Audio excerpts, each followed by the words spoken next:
Hello viewers, আমি doctor M M Ferdous. প্রতিদিনের মতো আজ চলে আসলাম নতুন একটি বিষয় নিয়ে, নতুন একটি ভিডিও নিয়ে।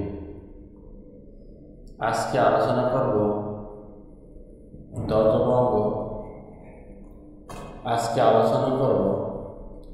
দর্শভঙ্গ পুরুষত্বহীনতা পার্ট 6। এ ব্যাপারে যারা জানতে চান তারা আমার ভিডিওটি সম্পূর্ণ দেখুন। প্রিয় দর্শক মণ্ডলী, দর্শভঙ্গ কেন হয় এই বিষয়ে প্রথমে আলোচনা করা হয়েছে। আজকে পার্ট 6-এ কি ওষুধটি থাকছে, সরাসরি সেই ওষুধ নিয়ে আলোচনা করব। আজকের ওষুধটির নাম হচ্ছে সেলিক্স নাইগ্রা। এটি জার্মানি ওষুধ, এটি ডাক্তার রিকোয় কোম্পানির ওষুধ। এই ওষুধটি কোন কোন লক্ষণে ব্যবহার করবেন সে ব্যাপারে আলোচনা করছি। এই ওষুধটির লক্ষণ হচ্ছে অতিরিক্ত হস্তমৈথুনজনিত দর্শভঙ্গ। দ্বিতীয় নম্বরে রোগীর কাম প্রবৃত্তি অতি প্রবল, কিন্তু কাম শক্তি খুবই কম। বাথরুম করার সময় বীর্যপাত হয়, কোদ দিলে সাদা সাদা লালা পড়ে এবং স্বপ্নদোষের একটি অতি উত্তম ঔষধ। অর্থাৎ যাদের রাত্রে স্বপ্নদোষ হয় তাদের জন্য এই ওষুধটি খুবই কার্যকরী একটি ওষুধ।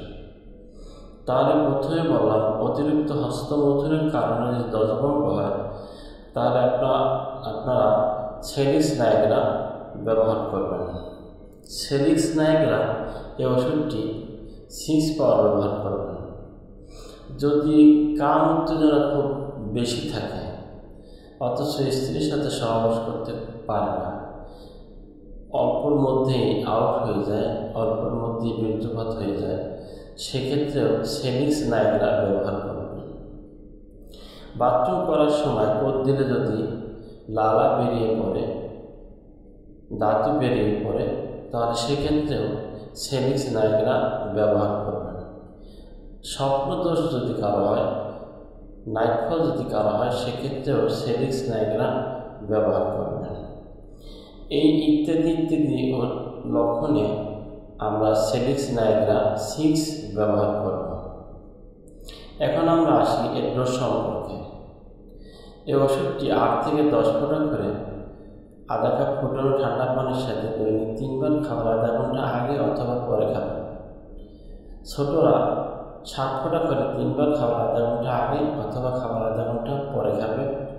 আধা কাপ কুসুম গরম পানির সাথে অথবা ফুটানো ঠান্ডা পানির সাথে মিলিয়ে তারপরে সেবন করবেন।